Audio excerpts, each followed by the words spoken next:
পাকিস্তান অধিকৃত কাশ্মীর, যেটাকে সংক্ষেপে বলা হয় পিওকে, পাক অকুপাইড কাশ্মীর। তো সেখানে সাম্প্রতিক যে ভয়ঙ্কর ঘটনা ঘটে যাচ্ছে, এখন ওখানে তো পাকিস্তান সরকার ইন্টারনেট বন্ধ করে দিয়েছে, যে কারণে বহির্বিশ্বে বস্তুত ওখানকার জেনুইন খবর অনেকেই পাচ্ছে না, মানে খুব বেশি বের হচ্ছে না। তো পরিস্থিতি কিন্তু ভয়াবহ। বেলুচিস্তানে যেমন পরিস্থিতি ভয়াবহ, তার সাথে আরো ভয়াবহ হলো এই পিওকেতে। তো এখানে কি হয়ে গেছে অলরেডি, যে পিওকের মসজিদের মাইক থেকে উস্কানি, পাকিস্তানের বিরুদ্ধে একজোট হওয়ার ডাক কাশ্মীরবাসীর। কি অদ্ভুত কথা, তাই না?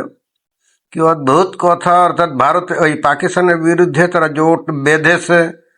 এখন তারা কি স্বাধীনতা চায় নাকি ভারতের সাথে মিলে যেতে চায় কে জানে।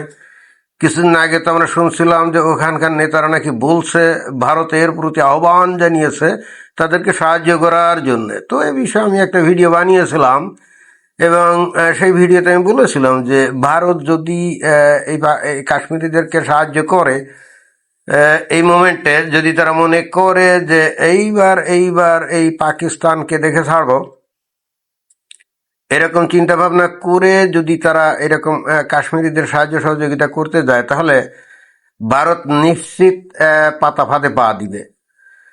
তো সেটা নিয়ে পরে কথা হচ্ছে। এখানে এই যে খবরে যেটা দেখা যাচ্ছে, কি বলছে,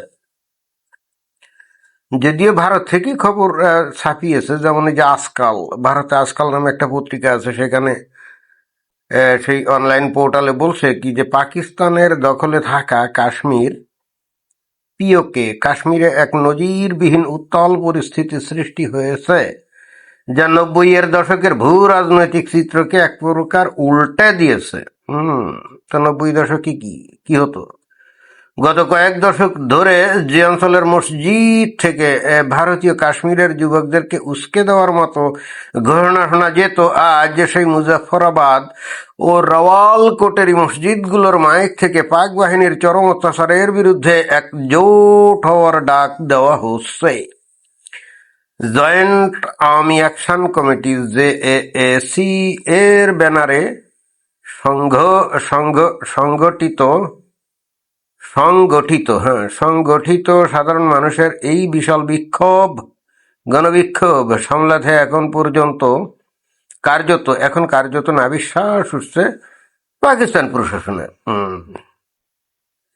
তো ঘটনা হচ্ছে, এখানে যেটা বলার চেষ্টা করছে যে ৯০ দশকে এই একই মসজিদের মাইক থেকে বস্তুত ভারতীয় যে কাশ্মীর, ভারত অধিকৃত যে কাশ্মীর, ওই কাশ্মীরের যুবকদেরকে কিন্তু ডাক দেওয়া হতো, এ মুমিন মুসলমান, তোমরা এই ভারতের অধীনে আসো। ভারত হলো একটা কাফির দেশ, তাদের লোকজন হলো হিন্দু, যারা নাকি পৌত্তলিক, মানে কাফের মুশরিক। তোমরা তাদের অধীনে আসো, তারা তোমাদের উপর আধিপত্য বিস্তার করছে।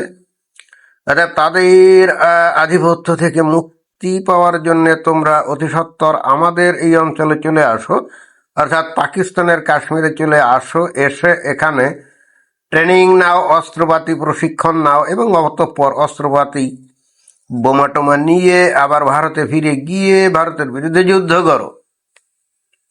এবং এই ঘটনা আমরা কিন্তু দশকের পর দশক ধরে দেখছিলাম। এই ভারতের অধিকৃত কাশ্মীর থেকে কিন্তু হাজারে হাজারে এরকম যুবক তরুণ, তারা কিন্তু ওই পাকিস্তানে ঢুকতো, এবং সেখানে আইএসআই, তারপর লস্কর-ই তাইবা, জৈশ এ মুহাম্মদ, এরকম বিভিন্ন সংগঠন আছে না, তো তারা তাদেরকে অস্ত্রপাতি দিত, প্রশিক্ষণ দিত, এমনকি টাকা পয়সাও দিত, দিয়ে তাদেরকে পাঠাতো এই ভারতের কাশ্মীরে। এবং প্রতিনিয়ত আমরা দেখতাম যে ওখানে গুলি বন্দুক ছোড়াছুড়ি হতো। ওখানকার যে নিরাপত্তা রক্ষী বাহিনী আছে তাদের সাথে প্রায় গুলাগুলি হতো, অনেক মানুষ মারা যেত, তাতে কোনো সন্দেহ নাই। এখন এই ২৫-৩০ বছর পরে এসে পুরো পরিস্থিতি একেবারে উল্টে গেছে। এখন যে মসজিদ থেকে ভারতের যুবকদেরকে জিহাদে ডাক দেয়া হতো, এখন সেই একই মসজিদ থেকে ডাক দেওয়া হচ্ছে পাকিস্তান অধিকৃত কাশ্মীরের যুবকদেরকে, এবং বলা হচ্ছে যে পাকিস্তানের বিরুদ্ধে তাদেরকে রুখে দাঁড়াতে হবে। কি ভয়ঙ্কর অবস্থা, তাই না? কি ভয়ঙ্কর অবস্থা! এখন এই জিনিসটা দেখে হয়তো ভারতের সরকার, ভারতের লোকজন হয়তো আনন্দে ধেই ধেই করে নাচতে পারে, বাট তাদের বাংলাদেশ থেকে শিক্ষা নিতে হবে। এই বাংলাদেশে 1971 সালে তারা কি স্বাধীন করে দেওয়ার জন্য তাদের সৈন্য পাঠাইছিল, 1 কোটির মতো শরণার্থীদেরকে আশ্রয় দিয়ে 9 মাস রাখছিল, খাওয়াইছিল। তাদের সেনাবাহিনী বাংলাদেশে মুক্তিযোদ্ধাদের পাশে দাঁড়িয়ে পাশাপাশি দাঁড়িয়ে লড়াই করছিল, এবং তাদের কত 8-10 হাজার সৈন্য তো মারাও গেছিল, আর কতজন না জানি আহত হয়েছিল, তাই না? তো এইগুলো যদি না করতো ভারত, এরকম সক্রিয়ভাবে যদি যুদ্ধে অংশ না নিত, তাহলে বাংলাদেশ স্বাধীন বলে বাংলাদেশ কিন্তু কোনোদিন স্বাধীন হতো না। আমার কাছে এটাই মনে হয়।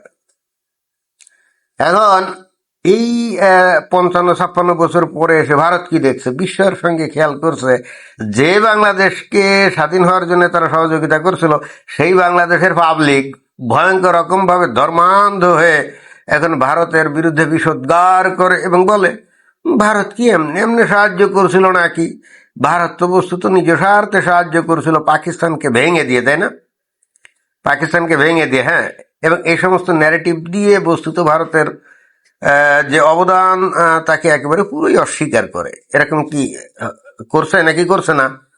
তো এখান থেকে ভারতের কিন্তু শিক্ষা নেওয়া উচিত। পাকিস্তানে এখন যে বালুচিস্তান অথবা পিওকেতে যে সমস্ত আন্দোলন হচ্ছে, হয়তো একটা পর্যায়ে তারা স্বাধীনতার ডাক দিলে দিতেও পারে। শুনছি বেলুচিস্তানে নাকি অলরেডি কিন্তু স্বাধীনতার ডাক দিয়ে ফেলছে। তো ভারত কি মনে করে এদের সাহায্য সহযোগিতা দিলে এরা ভারতে যোগদান করবে অথবা স্বাধীন রাষ্ট্র গঠন করবে এবং তারপর ভারতের কঠিন বন্ধু হবে? জি না, এদের বাংলাদেশ থেকে শিক্ষা নিতে হবে। ইভেনচুয়ালি দে আর মুসলিম, এবং eventually they will follow the Islamic doctrine. এটাই তারা অনুসরণ করবে। আজকে ভারতের বিরুদ্ধে এই যে বাংলাদেশের মানুষ প্রচন্ড ঘৃণা পোষণ করে, কি কারণে? আসলে ধর্মীয় কারণ। কারণ কিন্তু ধর্মীয়, অন্য কিছু না। অনেকে বলবে বাংলাদেশের আভ্যন্তরীণ ব্যাপারে হস্তক্ষেপ করে ভারত, অমুক করে সমুক করে, আওয়ামী লীগকে দীর্ঘদিন ক্ষমতা রাখছিল, অমুক সমুক তমুক। এগুলো ফালতু কথা, এগুলো ফালতু কথা। ভারতকে বাংলাদেশের মানুষ বহু আগ থেকেই ঘৃণা করে। যখন আওয়ামী লীগ ক্ষমতায় ছিল না, সেই গাড়িনা ক্ষমতায় ছিল না, তখনও এদেশের মানুষ, মানে বাংলাদেশের মানুষ কিন্তু ভারতকে ঘৃণা করতো। এটাই বাস্তবতা। তবে মনে মনে রাখতো, যখন 24 সালে 5 আগস্ট শেখ হাসিনার পতন ঘটছে না, তখন প্রকাশ্যে বলা শুরু করছে। এটাই তফাৎ হলো এটাই। আগেও ঘৃণা করতো, তখন সোশ্যাল মিডিয়া টিডিয়া ছিল না, যে কারণে বস্তুত তারা প্রকাশ করতো না। আর যখন শেখ হাসিনা ক্ষমতায় ছিল, হয়তো শেখ হাসিনার কারণে প্রকাশ করতে পারতো না সোশ্যাল মিডিয়া। তো যখনই শেখ হাসিনার পতন ঘটছে, তখন আমরা তো দেখছি কি ব্যাপার, তাই না? তো ভারত যদি মনে করে যে এখন পিওকে অথবা বেলুচিস্তানে এরকম সাহায্য সহযোগিতা করলে না জানি ভারতের সাথে তাদের কি ভয়ঙ্কর রকম একটা বন্ধুত্ব হবে, জি না। পরবর্তীতে ওরা এই ভারতকে দোষারোপ করবে যে হ্যাঁ, সাময়িকভাবে আমরা পাকিস্তানের আচার আচরণের কারণে একটু বিভ্রান্ত হয়েছিলাম, বিক্ষুব্ধ হয়েছিলাম, কিন্তু তাই বলে ভারত এসে আমাদের কেন অস্ত্রপাতি টাকা পয়সা দিয়ে আমাদের স্বাধীন করে দিল, এই কথাটাই বলবে। কারণ ওরা যতদিন মুসলমান থাকবে, তাদের এই চিন্তা চেতনাটাই কিন্তু ইভেন্চুয়ালি বিজয়ী হবে। এখানে ভারত যদি মনে করে যে তারা খুব কৃতজ্ঞ হবে, তারা খুব দোস্তালি করবে ভারতের সাথে, জি না। এটা কমপ্লিটলি, এটা হবে একটা মানে বোকামি। ভারতের এই যে রাজনৈতিক নেতা যারা যারা দেশ চালায়, আসলে তারা মুসলমান এবং তাদের ধর্ম সম্পর্কে কি আইডিয়া রাখে আমি জানি না। তবে আমার মনে হয় যে তাদের একটু ইসলাম সম্পর্কে পড়াশোনা করা দরকার আছে। তা যদি না হয়, তাহলে মুসলমানদের সাথে তারা কিন্তু কিভাবে আচরণ করতে হবে এগুলো তারা কিন্তু বুঝতে পারে না। এবং যেমনটা তারা কিন্তু বাংলাদেশের ক্ষেত্রে ব্যর্থ হয়েছে, যেমন বাংলাদেশের ক্ষেত্রে ব্যর্থ হয়েছে, বাংলাদেশের অস্তিত্বের জন্যই ভারতের উপর নির্ভর করতে হয়। যেমন ভারত থেকে সমস্ত নদীগুলো বাংলাদেশের উপর দিয়ে চলে যায়, তাই না? বাংলাদেশের যে কৃষি পণ্যের যে শেষ পানি, এটা ভারত যদি পানি না দেয়, তাহলে বাংলাদেশে কোনো ফসল ফলবে না, তাই না? এর পরে বাংলাদেশের মানুষ ভয়ঙ্কর ভারতকে ঘৃণা করে এবং সেটা প্রকাশ করে। চিন্তা করে দেখছেন, এদের কিন্তু মৃত্যু ভয়ও নাই, এদের কিন্তু আখেরে তাদের ভয়ঙ্কর ক্ষতি হবে সে চিন্তাও নাই। শুধু কি তাই নাকি, ভারত ইচ্ছা করলে 1 বছরের মধ্যে বাংলাদেশে দুর্ভিক্ষ দিতে পারে। কিভাবে জানেন? সেটা হলো, বাংলাদেশে এখন তো মনে করেন যে লোকাল ভ্যারাইটির কোনো ধান টান এগুলো কোনো কিছুই হয় না, মানে খাদ্যশস্য। এখন এখানে উচ্চ ফলনশীল জাতের ধানের চাষ হয় না, এর একেবারে 90% বীজই ভারত থেকে আসে। ভারত যদি খালি এক বছর বলে দেয় যে ধর তোদের দেশে আর দেবো না, তোরা যখন আমাদের এত ঘৃণা করে থাক, তোরা না খেয়ে মর, জাস্ট এই কাজটা যদি করে, তাহলেও কিন্তু বাংলাদেশের অবস্থা কাহিল হয়ে যায়, এক বছরের মধ্যে দুর্ভিক্ষ নেমে যাবে। এইগুলো কিন্তু বাংলাদেশের মানুষ জানাশোনার পরও কিন্তু ভারতের ব্যাপারে যে ভয়ঙ্কর রকম ঘৃণা প্রকাশে কিন্তু ন্যূনতম দ্বিধা বোধ করে না। কারণ ওই যে তাদের ধর্মীয় শিক্ষা যে অমুসলিমদেরকে ঘৃণা করতে হবে, তাদেরকে নিকৃষ্ট প্রাণীর চাইতে অধম মনে করতে হবে। জি, তো কাশ্মীরের মমিন মুসলমানরা এখন পাকিস্তানের এগেনস্টে গেছে, বা বেলুচিস্তানের মমিন মুসলমানরা এখন পাকিস্তানের এগেনস্টে গেছে, মানে পাকিস্তান সরকারের এগেনস্টে গেছে বলে কি তারা ইসলাম থেকে বের হয়ে গেছে নাকি? জি না, ইসলাম থেকে বের হয় নাই। ওই 2 দিন পরেই মোহ কেটে যাবে, বুঝছেন? ওরা যদি আজকে স্বাধীন হয় বা কিছু একটা হয়, যদি 2 দিন পরেই মোহ কেটে যাবে, এবং তারপরে তারা অনুতাপ করবে, হায় হায় এ কি করলাম, এ কি করলাম। মুসলিম মুসলিম ভাই ভাই, হায় রে, সোনার পাকিস্তানকে ভেঙ্গে খান খান করে দিলাম। ওরা নিজেরাই এসে স্বেচ্ছায় আবার পাকিস্তানের সাথে যোগ দিতে চাইবে। জি, এটাই সত্য। যেমন বর্তমানে 56 বছর পরে এসে বাংলাদেশের অধিকাংশ লোকজন এখন পাকিস্তানের সাথে যোগ দিতে চায়, বুঝছেন না?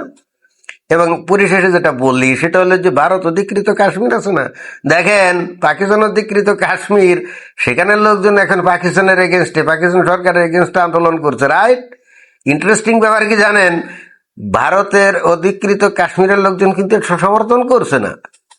তারা চিন্তা করছে কি ব্যাপার, ওরা এরকম পাগলের মতো আচরণ করছে কেন?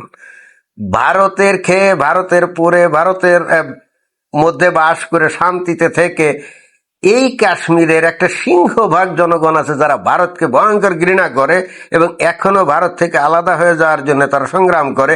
এবং এই সাম্প্রতিককালে কত জঙ্গি সন্ত্রাসী এটা ওটা সেটা, এই যে ককরোচ পার্টির লোকজন, ইন্টারেস্টিংলি দেখা যাচ্ছে এদের পিছনে যত জঙ্গি কার্যক্রম করার জন্য প্ল্যান পায় তারা করছিল বা কিছুটা হলেও করছে, সবগুলোর রুট কিন্তু এই কাশ্মীর। চিন্তা করে দেখছেন, ভারতের খায়, ভারতের পরে সুন্দর জীবন যাপন করে, eventually they make plot against Bharat, India, right? And the plot is divide the country and destroy India. চিন্তা করে দেখেন, পাকিস্তানের কাশ্মীরিরা মানে মুসলমানরা সেখানে পাকিস্তান থেকে আলাদা হয়ে যাওয়ার জন্য আন্দোলন করে, আর ভারতের কাশ্মীরের লোকজনরা, এবং এটাও আমি শুনছি ওখানের কাশ্মীর নাকি ভারতের সাথে যুক্ত হওয়ার জন্য চেষ্টা চালাচ্ছে। এই মোমেন্টে ভারত যদি ওদেরকে উস্কানি দেয় তাহলে ঠিকই তাই হয়তো করবে। আর ভারতে বসবাসকারী কাশ্মীরি মুসলমানরা আরামাসে থেকে তারা কিন্তু ভারত থেকে আউট হওয়ার ধান্দা করছে, বুঝছেন? এদের কিন্তু পরিণতি কি হবে এটা বোঝে না। আমি যদি তর্কের খাতিরে ধরে নেই যে এই টোটাল কাশ্মীর একটা স্বাধীন দেশ হয়ে গেল, রাইট? জীবনে কোনোদিন এরা উন্নতি করতে পারবে, কারণ এদের কোনো নদী বন্দর নাই, এদের ল্যান্ড লকড একটা কান্ট্রি, এরা জীবনে কোনোদিন উন্নতি করতে পারবে না। আর এরা যদি স্বাধীন হয় তাহলে এরা কিন্তু ভারত এবং পাকিস্তান উভয় দেশেরই শত্রুতে পরিণত হবে, তাই না? আর তাই যদি হয় তাহলে এরা ইহজিন্দেগিতে কোনোদিন কোনো ব্যবসা বাণিজ্য কোনো কিছু করে এরা কি স্বাধীনভাবে টিকে থাকতে পারবে? না, তা পারবে না, তা পারবে না, কোশ্চিনকালেও পারবে না। অথচ ইন্টারেস্টিং ব্যাপার, পাকিস্তানের কাশ্মীরিরা ভারতে যুক্ত হতে চায় আর ভারতের কাশ্মীরিরা পাকিস্তানে যেতে চায়। কারণটা কি বুঝতে হবে। ধর্ম, ভালো খায়, ভালো পরে, আনন্দে থাকে, আর মাথার মধ্যে খালি ইসলামী ওই মানে অনুভূতি চাগাল দিয়ে ওঠে, ইসলামী যে আইন কানুন চাগাল দিয়ে ওঠে, আল্লাহ বিল্লার প্রতি আরো বেশি আকর্ষণ বাড়ে। এই যে ভারতের যে সমস্ত কাশ্মীর, আর পাকিস্তানের কাশ্মীররা খাওয়া পায় না, এক বেলা খাওয়া জোটে তো আর এক বেলা জোটে না। এখন ভাই না খেয়ে কতক্ষণ পারা যায়, কতক্ষণ ইসলাম ইসলাম করা যায়? আল্লাহরে ডাকলে তো খাবার দেয় না, তো পেটে ক্ষুধা, কি করবে? এই জন্য চিন্তা করে ভারতে যোগ দিলে তো 2 বেলা তো ভালো মতো খাওয়া যায়। আর ভারতের ওই কাশ্মীরের মুসলমানরা 2 বেলা ভালো মতো তো খাই, আরো রঙ্গ তামাশার জীবন যাপন করে। এইবার তাদের মাথার মধ্যে ইসলাম মাথা ছাড়া দিয়ে ওঠে একেবারে। এই বাংলাদেশ, ভারত বা পাকিস্তান থেকে যেমন মুসলমানরা অনেকে পশ্চিমা দেশে চলে যায় না ভালো জীবন যাপন করার জন্যই, তো গিয়ে বলে ওই দেশে আমাদের জীবন বিপন্ন, তারপর ওই দেশে থাকতে চায়, এবং যখন সেটেল ডাউন করে এইবার কিন্তু মাথায় এসে ইসলামী ভূত চেপে বসে, এইবার কিন্তু শুরু করে নানা রকম ইসলামী জঙ্গি সংগঠনে যোগ দিয়ে সন্ত্রাসী কার্যকলাপ করা, আর যে দেশ তাকে আশ্রয় দিল, থাকতে দিল, খাইতে দিল, তারে ভয়ঙ্কর ঘৃণা করে এবং সেই দেশের ধ্বংস কামনার জন্য দরকারে জানবাজি লড়াই করে, আত্মঘাতী হামলা চালায়, কি করে না। জানি না ভারত এ থেকে কি শিক্ষা নেবে, অপেক্ষাতে থাকলাম। ধন্যবাদ।